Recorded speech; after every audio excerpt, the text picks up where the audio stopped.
Hello, welcome to AIPH Green City Briefing, Inspiring Green Cities of the Future. I'm Francesca Boyd and I'm part of the Green City Initiative team here at AIPH. Something I love about Green City projects is the diversity and the inspiration that nature and plants brings to transform spaces and lives. It's something we truly celebrate here throughout this series and in the past month after we've had the AIPH Green City Awards. It's been a celebration of the incredible power of plants and work occurring in cities around the world. Before we delve into the topic, please could I take the opportunity to remind you of how today's webinar is going to run. First, I will introduce the MC, and this will be followed by a move to our first speaker, after which we will have our second speaker, who is joining us all the way from Australia today, a collection of them. It's quite exciting, followed by a move to the discussion section. At this point, it will be your opportunity to ask questions and contribute to the discussion. So as the presentations progress, please do add your questions to the Q&A function that you'll find at the bottom of the screen. I would also like to take the opportunity to thank the worshipful company of gardeners for their continued support of the AIPH Green City Briefings programme. And finally, do you want to stay up to date with the latest Green City news, projects, research and initiatives from all around the world? Then sign up for AIPH's Green City Global Update and get it straight to your inbox. Now, without further delay, please may I introduce our very capable MC for today's webinar. Sudha Kottillil is a researcher and ecologist from India, working on marine conservation, fisheries management and sustainable fisheries, with a particular focus on the animals in the group of sharks, rays and skates. She has a master's degree in environmental studies and natural resource management, following an undergraduate degree in zoology and biotechnology. Sudha previously carried out research and worked on different terrestrial conservation projects, so a really wide range of skills there. And she is now part of the Global Youth Biodiversity Network, and along with others, coordinates the Indian Youth Biodiversity Network chapter. In this network, Sudha engages in the UN policy space and pushes for youth inclusion and participation in biodiversity-related decision-making platforms. I don't think we could have anyone more capable for overseeing today's webinar, so thank you ever so much for joining us, and please, may I hand over to you, Sudha. Thank you so much, Frankie, for the wonderful introduction, and it's nice to see all the participants joining us.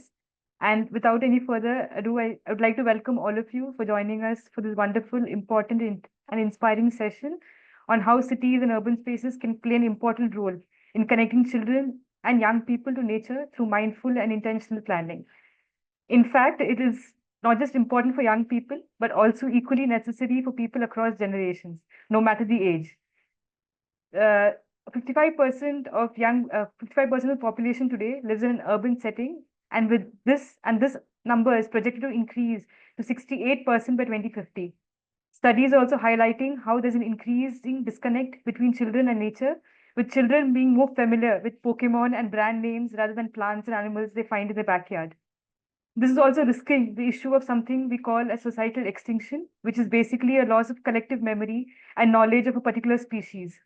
This is happening with our native and endemic species, mostly plants, and it's quite common, especially here in India. As a young representative from the Global Youth Biodiversity Network, I can say that young people all over the world want to see this change.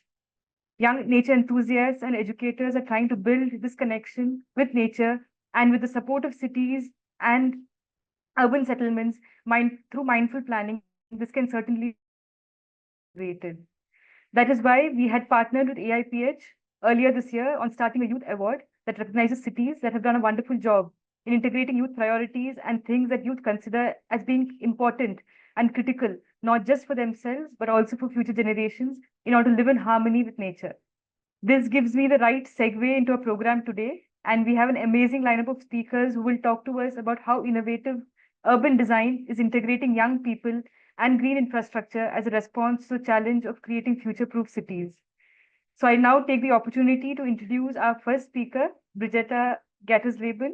She is a professor at the University of Surrey, where she runs the EP Research Group and related MSc program. Birgitta has over 25 years of experience studying human nature experiences, focusing particularly on exploring when and how natural spaces benefit living well-being and for whom.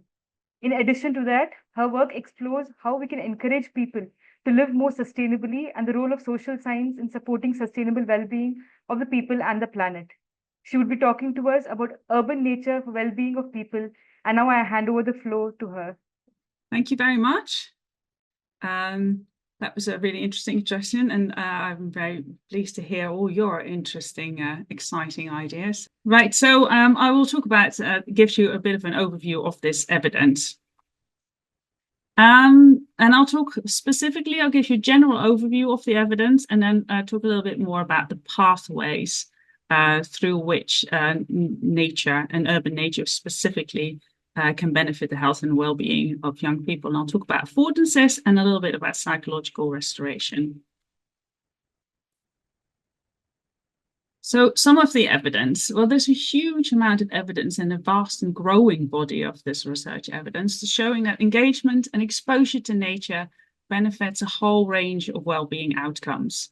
And an interesting review of this evidence conducted in 2018 by Tillman and others. They looked at 35 studies and examining the link between nature engagement and the mental health of children and young people.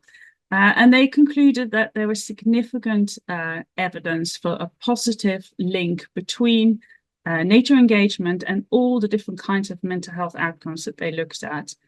They also suggested that the strongest evidence exists for attention deficit disorders, but also overall mental health, stress recovery, resilience, and other health-related quality of life outcomes.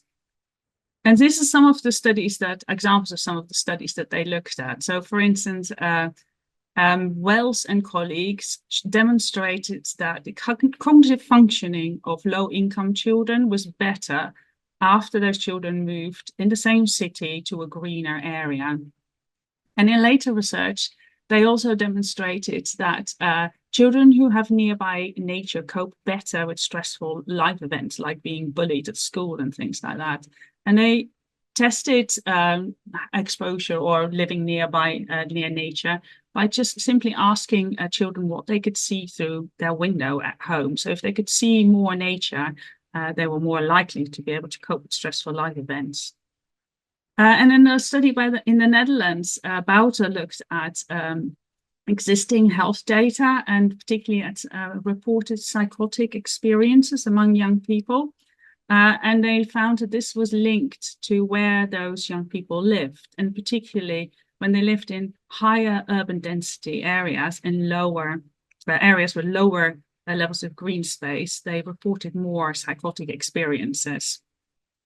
And in a similar kind of study, also in the Netherlands, Helbrich found that a reported depression among 9,500 children that they studied was linked to how close they lived to green space.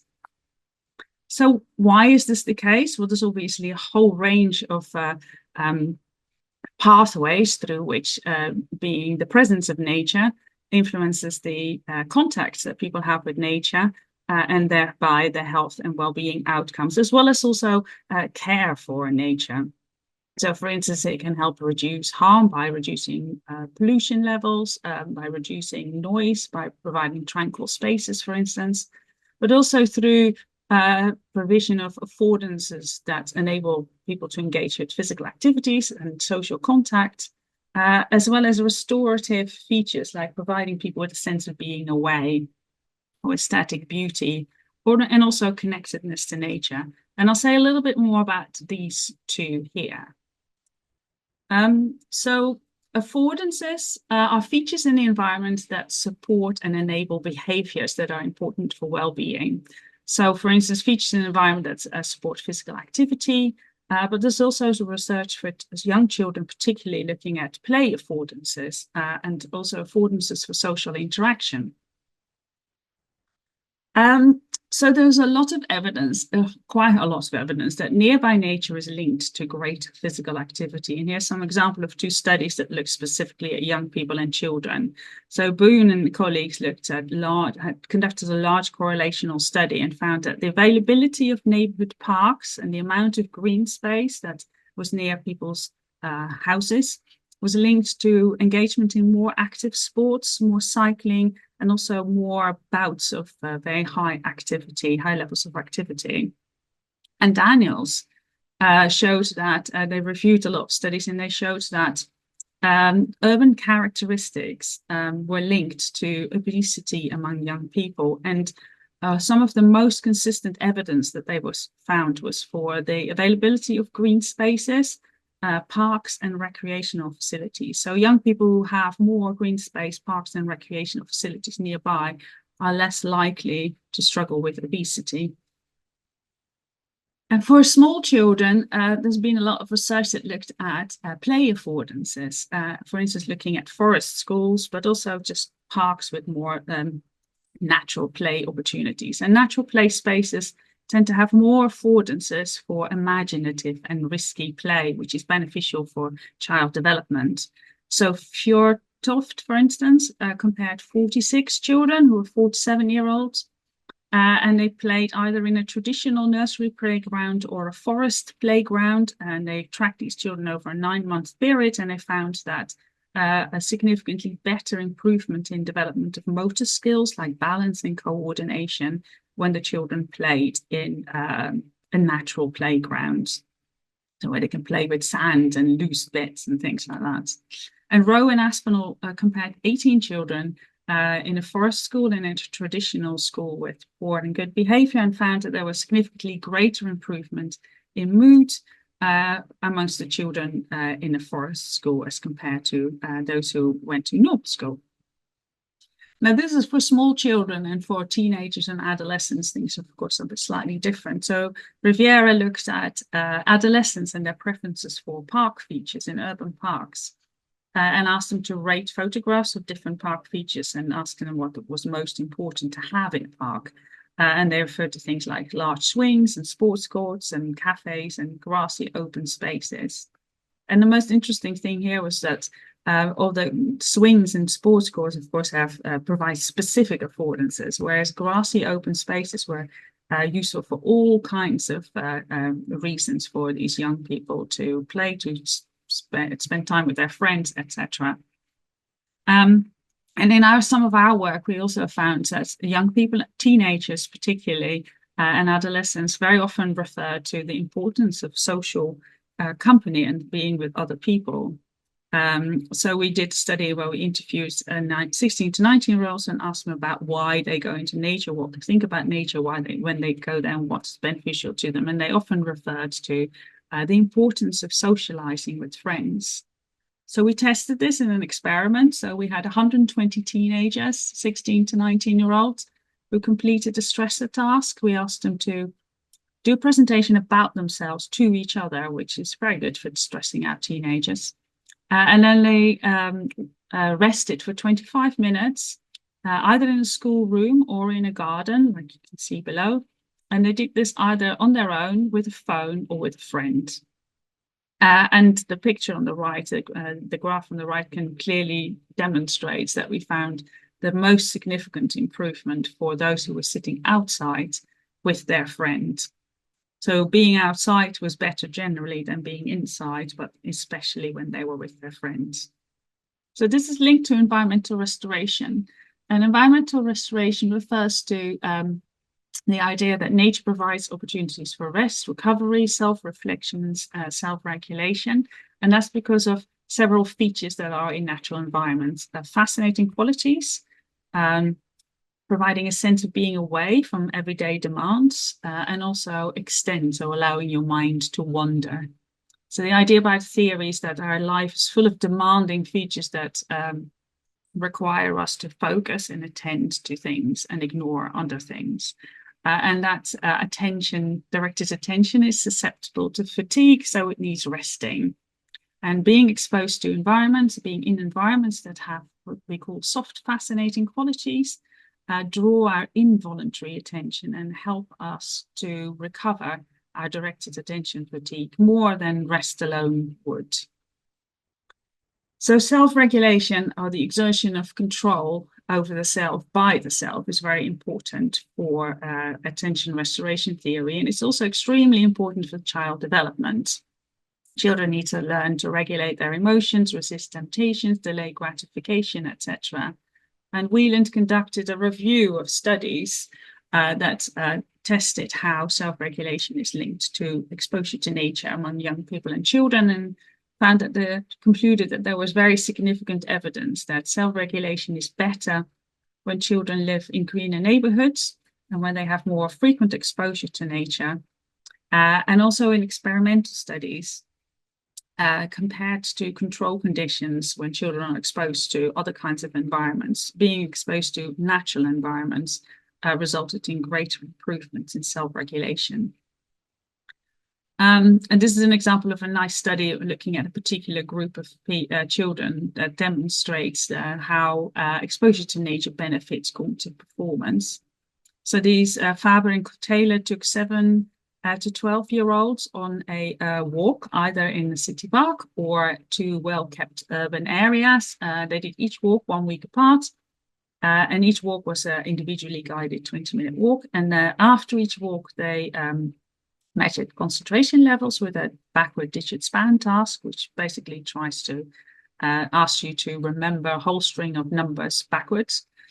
And they found that children performed a lot better after they had done a walk through the city park than a walk through the other 2 areas. And the effect sizes were quite substantial. So there was much better improvement on concentration after a walk through a park than the other 2 areas. And I also wanted to mention this study, which is not necessarily with children, but with students, because it shows that even very short passive exposure to nature can have benefits. So looking out of the window for very brief periods at the time. So Lee and colleague did an experiment with 150 students. The students completed a fatigue task, cognitive fatigue task, proofreading task, I think it was. And then they looked at, for 40 seconds, at either a green roof or a grey roof, as you can see at the bottom. And then they did the task again. And they found that viewing the green roof resulted in significantly lower emission errors and much more consistent responding to the task. So even just looking at nature for 40 seconds at the time can have short-term beneficial effects.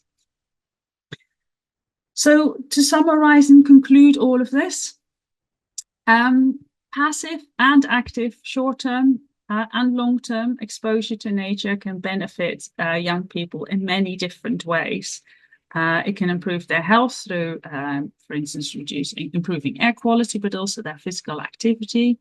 It can improve their cognition and their self-regulation and attention and concentration. It can benefit their mental well-being through relaxation and supporting recovery of stress. And of course, those benefits will depend on the type and nature of exposure. And also there will be individual differences like the need for recovery and children's ages. And the features of the environment will play a significant role as well. I'm not a designer, I'm a psychologist, but it's really interesting to see how different design of different kinds of environments and different kinds of urban greening can have a whole range of different positive benefits for different people. And I will leave it there. Thank you. Thank you so much, Birgitta, for giving us a presentation overview as to how, and particularly evidences as to how nature and children, how nature affects children and how important and critical it is for the growing, especially in the growing years when children are exposed to nature, what effects it can have and how important they are. I think going from that, we will go on to our second speaker. So we have from the city of Joondalup, we have 3 amazing speakers who the city of Joondalup won the AIPH Youth Award. So just to let all of our participants know that they had won the AIPH Youth Award that we had done along with Gibbon. So this youth award looked at a lot of different categories in terms of what the priorities are for youth. So the presenters from the city of Joondalup bring a wealth of experience and diverse skill set, working on a range of projects which include planning, development, park management, and sustainability. Michael Hamling is a park manager, parks and natural environment, and he has extensive experience in local government alongside qualifications in horticulture and project management. Rebecca is the manager of strategic and organizational development and developed the city's first environmental framework in 2010. Danielle is the environmental development coordinator with a focus on initiatives to protect and enhance the environment and minimize the use of natural resources, including waterways, urban greening, and climate change initiatives. Our three speakers today will give us an insight into the award-winning initiative and how it meets the needs of future generations. Before I hand over the floor, I would just like to remind the participants that they can put your questions in the Q&A box. We will take them after the speaker is done. Thank you.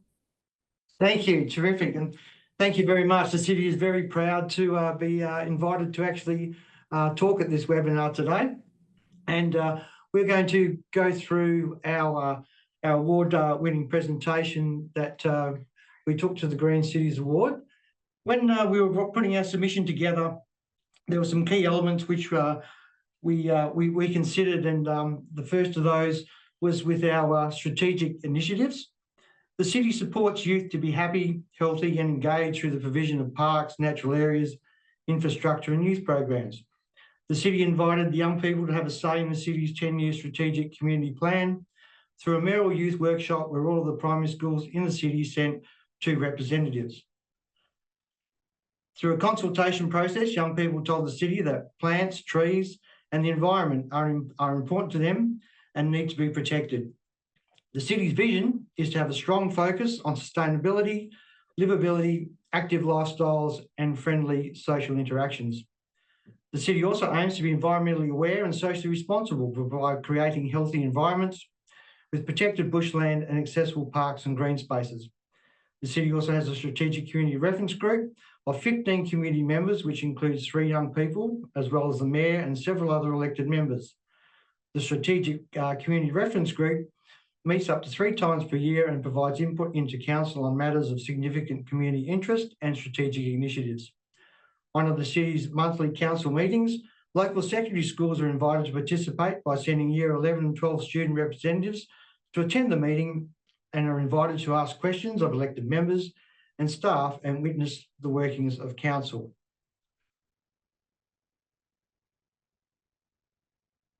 We also considered our on-ground greening initiatives. The city implements an annual Adopt a Coastline and Bushland program with schools to raise young people's awareness and appreciation of the ecological values of the natural environment. Students are given the opportunity to take part in the program for free, which involves education, rehabilitation and conservation activities along the coastline and in our bushland areas. With this exposure, young people gain a sense of ownership of their city as well as environmental management skills such as weeding and planting. The city's natural environment team provide over 10,000 local provenance species for planting. These plants are grown in the city's nursery from seed collected by the natural areas team. The city has 20 volunteer friends groups and they are often involved with the program so that kids have the opportunity to continue their conservation volunteer work. Within our parks and natural environment, the city provides 351 parks and 103 natural areas, totaling over 1,000 hectares for young people to undertake social and recreation activities. The city ensures that plants and trees are a focus in these areas to provide natural shade and amenity. Many of the city's parks contain play spaces with a focus on the nature play, including upcycling of trees for use in these spaces. As an example is the highly commended Whitford Nose Health and Wellbeing Hub, which contains a nature playground, exercise stairway, running tracks and an outdoor park warrior course in parkland surrounded by natural bushland and the ocean. The city also provides numerous outdoor basketball, BMX and skate facilities to ensure youth to be active and socialise.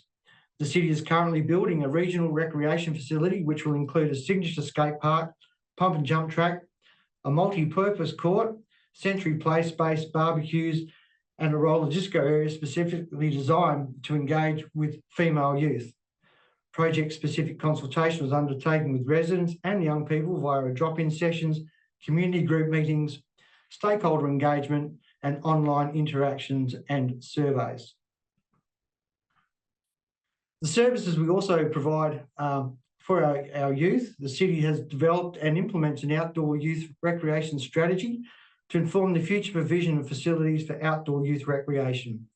Extensive feedback was received from young people to inform the development of this strategy. The city also has a mobile youth truck, which is activated in all public spaces throughout the year, which is a youth centre on wheels, which offers recreational programs, informal support and referral services. There is a youth event series conducting the school holidays, supporting local businesses, including 70% physical activities such as Adventure World, Outback Splash, pickleball, basketball wheelchair, orienteering and netball workshops, etc. We also have skill-based term programs, which include workshops such as in art and crafts, leadership, photography, boxing and recreational activities. We also do 3x3 basketball youth events held annually at local parks during school holidays. We have BMX, skate and scooter competition clinics held each January and February, activating outdoor BMX and skate parks throughout the city.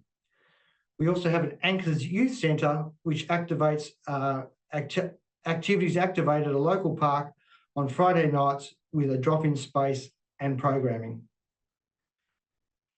The city is proud of the engagement and the active feedback that the local youth provide in shaping the future of the city, which will one day they will inherit. And we thank you for your attention.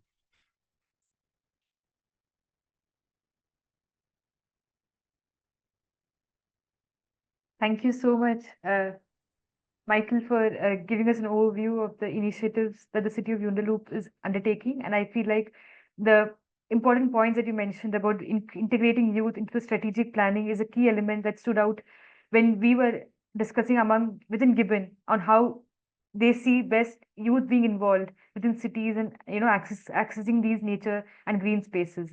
So I think now I'd open the floor for the Q&A. I would request Birgitta to also open her camera so that our participants can then put in the questions in the Q&A and we could take them.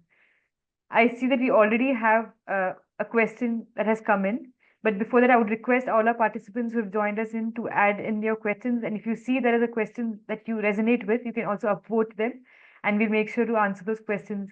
We make sure that our panelists answer those questions.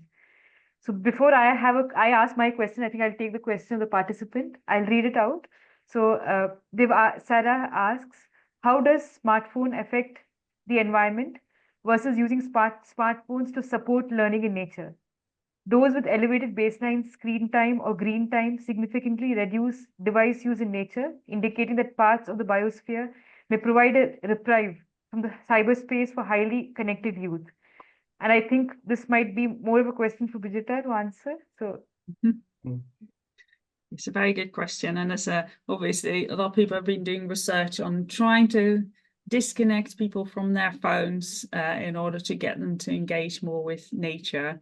Generally speaking, there's definitely an impact of having been exposed to nature as a child more results into lower use of mobile phones later on in adolescence. So there's a link there, and but a lot of successful interventions have demonstrated that you can disconnect young people from their phone by showing them how nature can be beneficial, especially among very young children.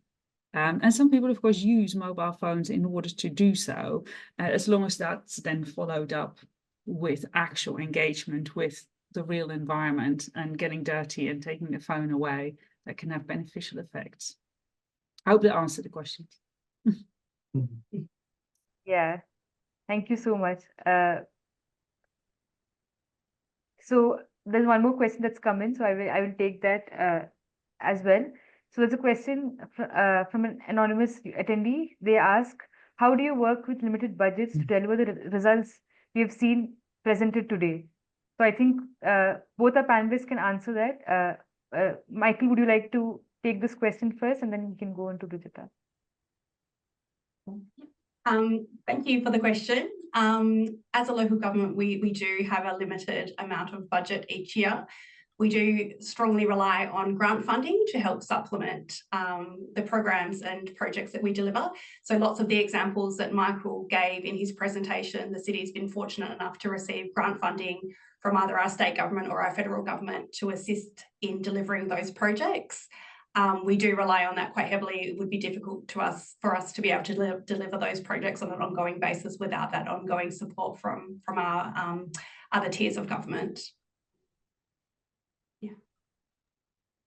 Yeah, we did some, just following up, we did some work on people who provide sort of nature-based interventions, and also the kind of work that fantastic work that you've been talking about, Michael. And yeah, the most consistent answer is that there is a lack of resources, and trying to get funding is a real challenge. And a lot of people, I think, rely on volunteers and volunteer engagement to get things working, but there's definitely significant underfunding in this field, I would say. We could do more with that. But there's a lot of enthusiastic volunteers, so that's good. And that's right, Birgitta, because one of the things that we had a reception just last night for our volunteer groups. We have 20 volunteer groups, and they are integral in our natural area to actually to maintain those areas. We have, as Beck was saying, we have a limited budget. We try and for the most part, that budget is to maintain what we currently have, to keep that in a pristine condition. And without those volunteers helps to undertake those manual weeding and those planting days, it would be very difficult for us to achieve our goals. I think just to add on to this discussion, we're also getting quite good at being efficient and prioritising which initiatives has the best bang for our buck. So we really try and use what money and the funds that we have in the best way that we can to achieve environmental outcomes, and also to engage with the community. Yeah, thank you so much. I think all those are wonderful points that have been raised. And just to quickly add, I think from our community also what we've heard in terms of city being more catering to youth is actually open spaces where there's space for communities to gather or people to gather and bring a sense of community, within that green spaces. I think that came up as a major priority for youth when we asked them the question about which cities or which urban spaces do they think cater to young people and their needs. So I think I had a question. I think I will quickly ask that. I think it was towards the city of Joondalup as well. In terms of, you mentioned you integrated youth in your strategic planning. I was wondering how that looked like. Was it difficult for you in terms of engaging young people, or how did that process actually go about happening? I think it's a really good question. We do a lot of community consultation at the city. We're always really interested in gaining feedback from our residents and our business owners and people who visit the city for how we can plan and deliver our projects. Young people are really difficult to engage. They are underrepresented in most of our consultations. So we do really have to put a lot of effort in to try to target responses from young people. So when we were doing our new strategic community plan, it's a plan for the future. So we really wanted young people to be engaged. So we went about putting methods in place that would particularly target young people. So we engaged with all of our local primary schools. We sent out letters to all of the primary schools and asked for them to nominate some students to come and represent the school and their community at a workshop. We had a really great outcome from that. We had representatives from schools all across the city coming and giving their input into our future planning, which is really great. Some of the things that they came up with were really different to any of the other consultation outcomes that we received from any of the other groups that we engaged with. So it was really, really useful for us. Mike also mentioned we do an annual youth forum as part of our August council meeting. So we invite schools to come along and again engage in that process of having input into decision making. We also try to go out and target young people where we know that they are. So we'll go to the skate parks, we'll go to the BMX tracks and those types of parks and outdoor areas where we know that they might be, and we'll do some in-person surveying when we're trying to gain feedback on different topics. But it is incredibly challenging to get them to engage through our usual kind of channels. So we do have to take extra steps to try to get their input and feedback as much as we possibly can, because we want to hear from young people when we're seeking feedback. Yeah, I mean, it's wonderful to hear you say those words. I think we've been advocating for youth voices for so long, and to see cities actually taking this step, especially the city of Joondalup, it's no wonder that you won the youth award, because this is exactly what we've been saying in terms of integrating youth voices, to take that extra step to make sure the future they have a voice in the future they want to inherit. And I think in Gibbon, we have a saying called nothing about us without us. And I think you're really putting that into action in terms of integrating voices. We have a question from Audrey. She asks, as cities become greener and more filled with nature, what new career opportunities are likely to become available? This is important for the youth to have an economic as well as nature supportive health and well-being. So I was wondering if both the panelists could take this question. It would be nice to hear your perspectives. Birgitta, do you want to go first and then we move to City of Joondalup?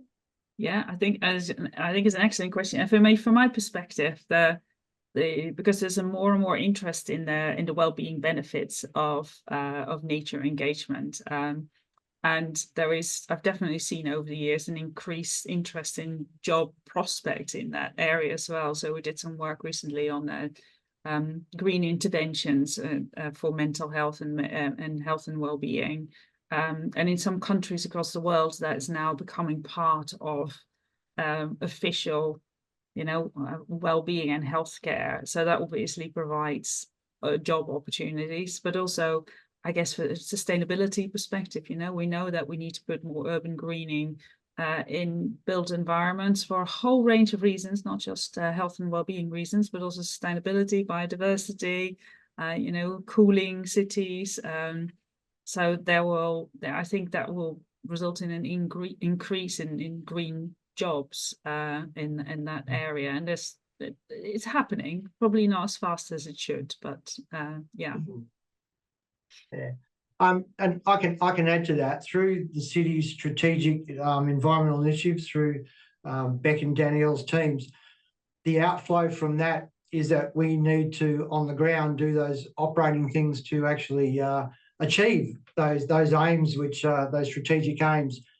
And I think the importance that the city sees in that is that where we used to have, for example, our environmental team sitting under our parks team, we've seen the need to actually pull that out and actually have a specialised natural areas team environment with its own coordinator, technical officer, and team supporting that, so we can actually support the city's strategic initiatives in achieving the outcomes the city's seeking. So, as you were rightly saying, it takes time to achieve these extra resources on the ground, but it's only through the prominence of a strategic vision and that we can actually get those things happening, and we can actually get those extra resources required. Yeah, I agree. And just to add to that, I think even, all the time I've been in local government, we have seen the environmental kind of the careers and jobs that are available really grow. Even in our own team, it's really grown over the last decade, really. And positions that we didn't have previously are now in the team, not just, as Mike said, to help with that strategic side of things, which we will develop up, plans and strategies and hand them to Mike's team to implement. But even things like the environment is so much more important through our planning processes and making sure that any development that's going on is cognizant of the environmental impacts. So Danielle now has a position in her team that is what they're responsible for, looking after the environment from that perspective, making sure that we're considering all of the environmental impacts through the projects and initiatives that we're doing as a city as well. So yeah, absolutely. And I really think that climate change is a growing field that we're trying to address, and there's so much scope for resources to address climate change, and there's a lot more federal and state government support and legislation and policies in place these days. So it's definitely an area that we've got a lot of scope to grow in, and urban greening is part of that. Yeah. No, so just to add to that, I think also bringing the sort of biodiversity, sustainability, and health and well-being agendas all together in these kind of projects is probably a really good way forward. Yeah. Just adding. And I think also, and further to that, I think the post-COVID era, where we were in lockdown, and the importance of nature and parks really came to the fore during that time, has accelerated out of that where we want to be. So whilst COVID was terrible and for all the right reasons, it was really bad, but on the flip side of that, it has enabled us to probably move quicker in developing our resources since. Yeah, for sure. Sure. I think Audrey's question about career opportunities, I think that again was one of the key youth priority that came up in terms of cities. You know, when we asked the question about how youth see cities being catering to, you know, nature and involving nature within their setup, a lot of people wanted opportunities or job career opportunities within biodiversity conservation or climate space in the cities plan, in the cities functioning or the administration aspect of you know, cities. So that came up as quite an important point for young people as well, having those opportunities to interact, having those opportunities to learn, do internships, and potentially go on to having jobs in these spaces within cities came up as being an important criteria. And again, I have a question from the participant on for the city of Joondalup. They've asked, do you face, Jennifer asks, do you face any issues with balancing high levels of engagement? So to say easy to reach engagement versus reaching groups who may be considered harder to reach and who might benefit more from such programming, but where there may be more time and energy required to achieve the success. So her question basically is, how do you balance needing to show numbers versus ensuring the quality of engagement and initiatives? Happy to answer that one. It's a really challenging area. It's similar to the previous question around the challenges around having youth engagement. I would say when we present our consultation outcomes, we have quite a structured methodology for how we go about our community consultation. It's not necessarily the number of responses that we receive that means something's going to go forward or not. So we take all the feedback that we receive on its own merits. It's not necessarily if we get huge numbers in a consultation in terms of the number of responses, means that we're going to give that a greater priority. It's more about the feedback that we receive, and we present that to our council in a particular way that they're able to see every single comment that is provided through the consultation, whether we get 10 responses or 1,000. We don't really judge it on the number of responses that we receive. It's more about the outcomes of the consultation as a whole. But we will always try to target groups so that we have representative numbers of responses that is representative of our community. For example, sometimes if we are doing a whole of city consultation, we'll actually use quotas. So we'll make sure that we're hitting all of the right demographics across the city to make sure that the results that we get are representative.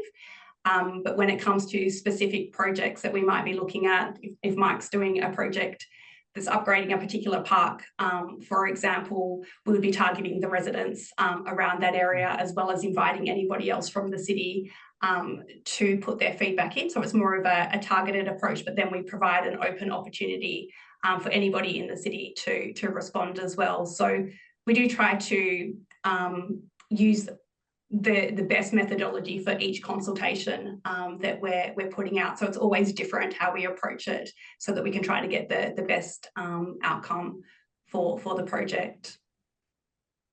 Right. And maybe just a follow-up question, do you reach out to youth specifically through the use of technology a lot more than you would the other sections of society? Just curious.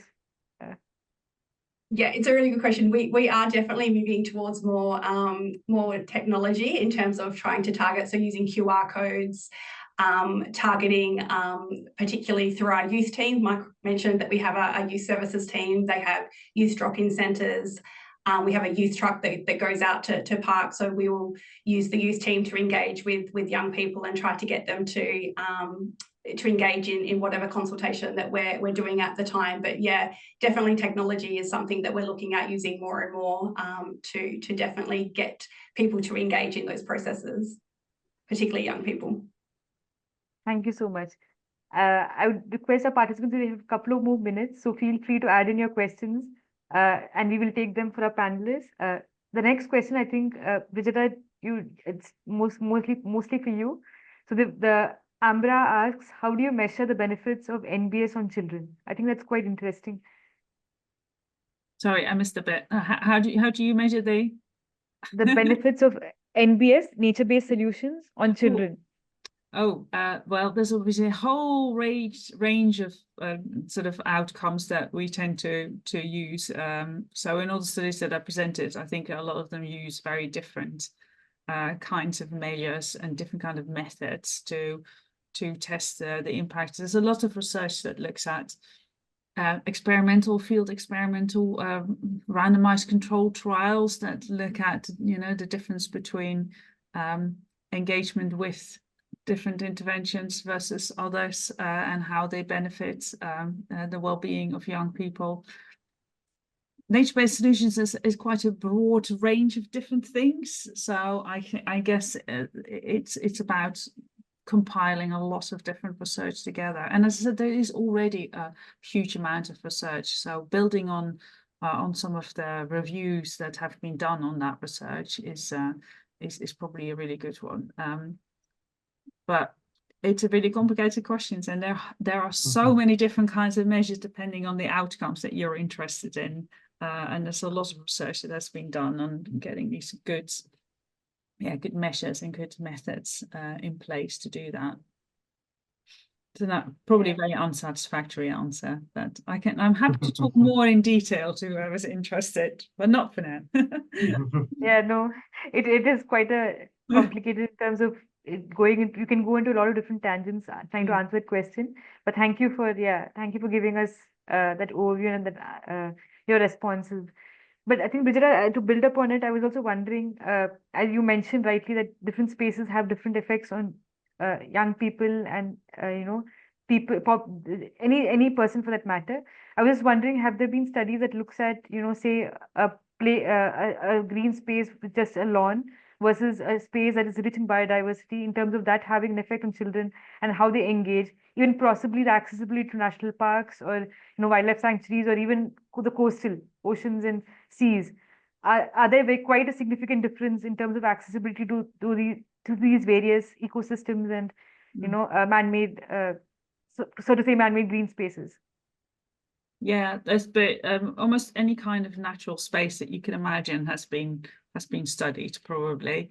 But there is differerences, particularly individual differences, and also individual differences depending on what you're used to. So there's also, for instance, some research that's they examined how young people, when they were engaging with outdoor activities in a school place, they found that about 10% of the children absolutely hated it. They really, really disliked it. And on the basis of that, they developed what they called a disgust sensitivity scale.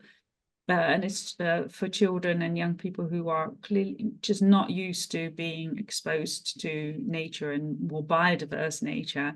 They found all the creepy crawlies just horrific, whereas others are much more used to it. So and very young children tend to be much more open, much less fearful of creepy crawlies, and they love getting their hands dirty.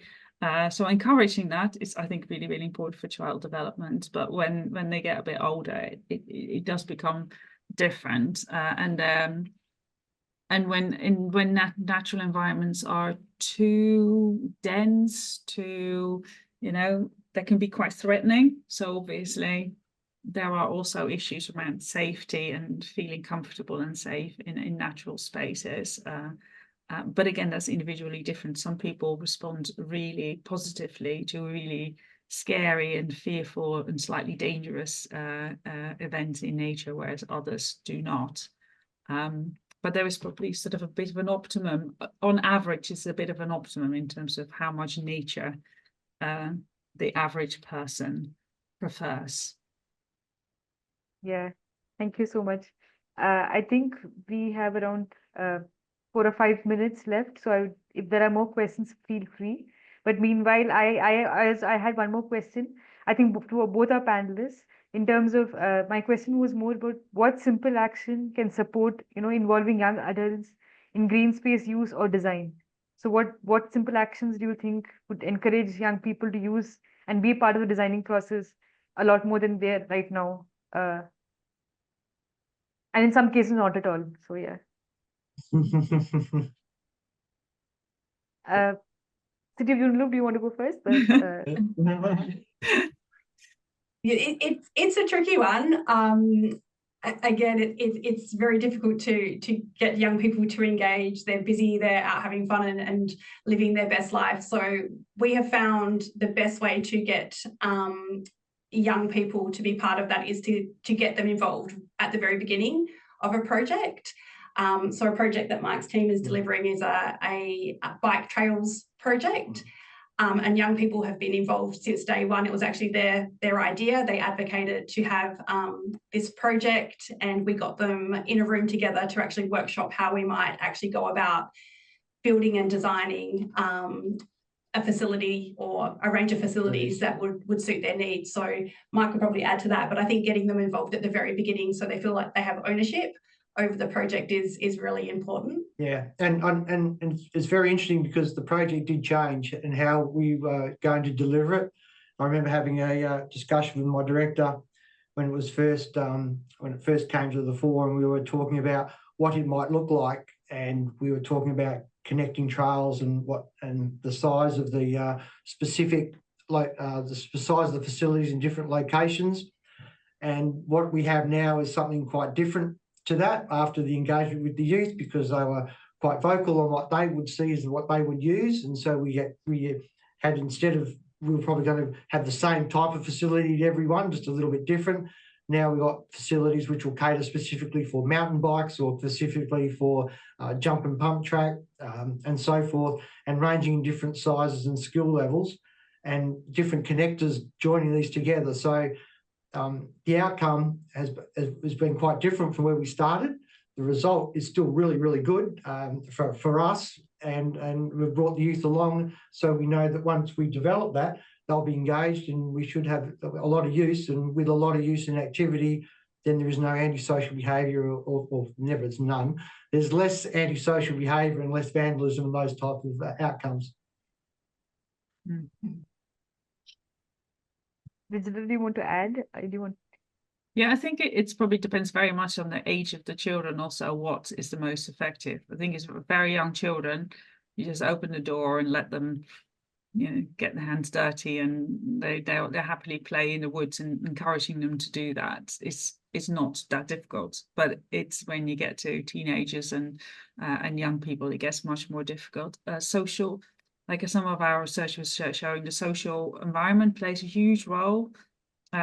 So getting them to do it together with their friends is probably beneficial, and then and dragging them out there, which is what they're doing as well, which is, and then they can see that actually it is fun, it isn't scary, and it isn't embarrassing, and it can be really beneficial. And I liked also the mention of the building of confidence. I think that's that gives them a sense of purpose and meaning and confidence if they can get involved in some of those kinds of activities. And just want to add to that, there's got a lot of interesting research now also with young people who are struggling with climate anxiety, for instance, that demonstrates very clearly that having a sense of confidence and empowering those young people and giving them a feel that they can make a difference through those kinds of activities can be really beneficial for them. So yeah, but it's not easy because they prefer to sit indoors with their phone. So there does need to be a bit of getting them out there. Yeah, thank you so much. I think climate anxiety, eco-anxiety are things that we've heard a lot within our community. Like it's quite real, and it's wonderful to know that when telling them, giving them ownership, as you mentioned, giving them ownership and confidence to say that you have these opportunities to make a change can really go a long way in terms of building that confidence and giving them the hope that things are not as bad as they seem to be, or there is a potential to make a significant change. I think we are coming to a close. I think before that, City of Joondalup, I think you have a lot of awards in front of you from the AIPH Green Cities Award. I think it would be nice if you could mention to our participants what those are, and if you could just briefly touch upon it. Well, thank you for that. What you see on my right there is the award we got for the youth, the inaugural youth award, and we have an award certificate and a finalist certificate on the right, and on the left we have our the Living Green for Water award for our climate change strategy, which is directly in front, with our participation certificate and our winner certificate. And I must say the city feels very proud and actually very privileged to actually have won these. I spent one of the the sad things was I received 2 really beautiful bouquets of flowers at the awards, and I couldn't bring them in because my colleagues here on my right would actually have loved the flowers to be able to provide them to me. But 2 lucky locals got them on the way home, so they were very chuffed. And I was able to talk to these total strangers about how we'd won these awards, and they were actually wrapped, and I actually got some photos with them as well, so it was very good. That's wonderful to hear. I think thank you so much to both of our speakers today. I think you would have inspired a lot of our participants and listeners who have joined us today in terms of the initiatives that you're doing, in terms of the studies that you're doing, in terms of your work. So thank you so much for joining us today and giving us, talking to us about your work and the initiatives that you're doing. And I think I would also like to thank our participants for actively using the Q&A box and asking questions and engaging in this conversation. And with that, I hand over to Frankie. Thank you ever so much, Sudha. Absolutely fascinating. And isn't it brilliant? Even just hearing that story about being able to share the story and the awards of what you've achieved there in Joondalup, and leaving your flowers with some locals so you can't take them all the way home. But that is just fantastic.